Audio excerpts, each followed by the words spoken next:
Groupe Lomès, c'est avant tout une entreprise familiale, donc co-dirigée par mon frère Jérôme et moi-même, une entreprise de 100 salariés aujourd'hui, donc entreprise familiale mais bretonne, rhéno-rennaise, et qui est aujourd'hui sur différents territoires. On est à Rennes historiquement, on a ouvert à Nantes en 2011, on a été un peu plus au sud à Bordeaux en 2014 et on a ouvert à Lyon en 2019. Voilà, donc on a 4 sites d'implantation actuellement. Et pour 2 métiers principaux, le métier historique, c'est l'aménagement urbain, donc des lotissements, on va dire, hein, et puis on est également bâtisseur, donc sous forme d'habitat collectif et aussi de maisons individuelles avec notre filiale maison création. La région bretonne est une terre passionnée de football. Oui. Il y a beaucoup de clubs à l'échelle de la région Bretagne. Et le Stade Rennais a une place évidemment très importante dans le cœur des Rennais, mais bien au-delà aussi, hein, je pense, de la métropole rennaise.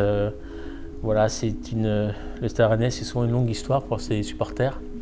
Et c'est vrai qu'à Rennes, c'est d'ailleurs Edmond Hervé qui s'est battu pour garder l'antre du Stade Rennais au cœur de la ville, route de Lorient.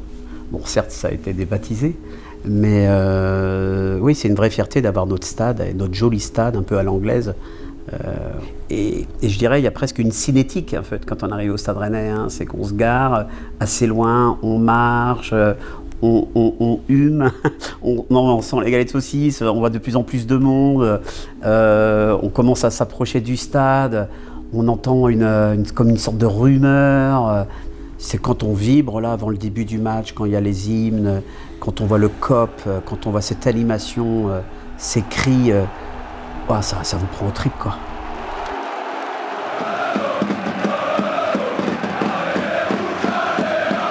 Ça a toujours été un stade de football en fait ici.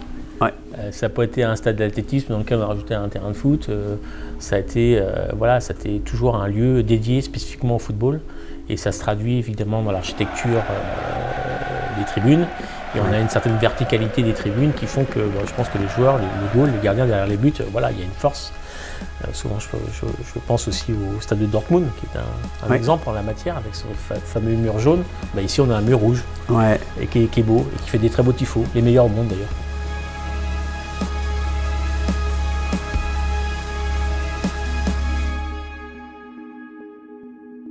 Disons que, oui, nous avec Jérôme, alors déjà, nous on est des footeux, hein, on a joué toujours au foot depuis tout jeune, depuis l'âge de 5-6 ans. Notre père était également footeux, donc comme beaucoup de supporters rennais, ils ont découvert le football, la passion du football par leurs parents, leurs grands-parents. C'est toi, Jérôme, l'autre fois qui rappelait ça, je me souviens plus de ça, moi. Mais maintenant, après, c'était tellement vivace quand tu m'as rappelé ça. C'est en 85, donc moi j'ai 15 ans, toi 13. Oui. On vient d'habiter Chartres de Bretagne et on va manger dans une crêperie à Chartres qui était tenue par les amis à mes parents. On se retrouve donc en finale de barrage contre le 18e de D1 qui était Rouen.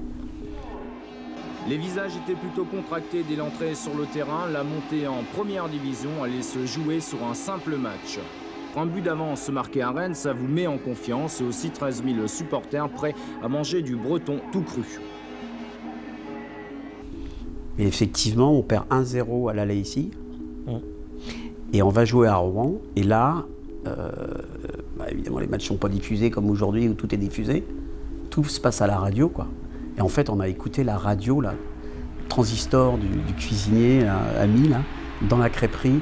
Et c'était monstrueux, quoi, parce qu'on revient à 1-0.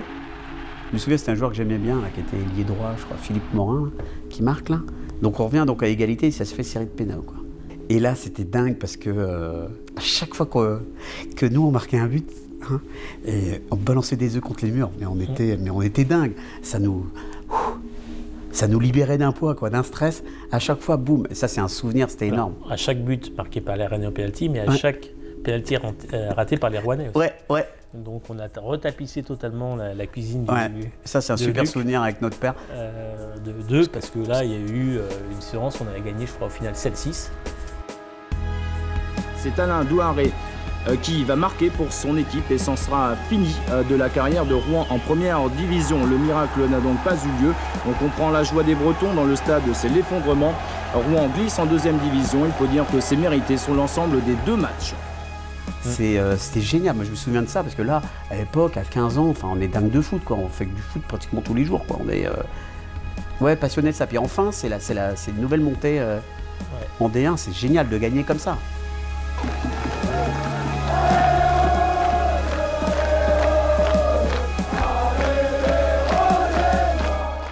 Ouais, c'est vrai que c'est un beau moment. Ça, c'est un beau moment de jeunesse. Ça.